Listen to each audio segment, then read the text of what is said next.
sir. And guys, another day, another sold, another swap. iPhone 13. Ito po yung phone ni sir. iPhone 13. May ano lang siya sa LCD. Palit LCD na rin siya actually. Service battery. Ayan, sila yung hotfix niya. Sinwap niya ito sa brand new na iPhone 17. Ayan, 256GB lavender. So sir, i-unbox mo na yan. Brand new sealed, not activated. Ito yung mga Hong Kong variant natin. Pero kinaganda kasi sa Hong Kong variant yan is NTC na rin siya. So, pwede mo siyang i-warranty sa kung saan man. Sir, ito na sir. Sir, yan na. Wala nang bawian talaga. In-unbox na. Eh.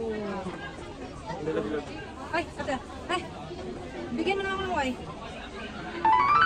Oh, shit. Ganun yan. Alam ko din sir. Paldo ka ngayon eh. Sa kanin naman ito. Hindi naman sa akin. Gusto mo na. Kasi, re-on mo na. Tignan mo, baka ano yung lumabas ko? Kumelon. Hindi pala iPhone. Baka mamaya siya kasi ito ako sa narin. Sir, i-flex ko lang sa video ha. Yan.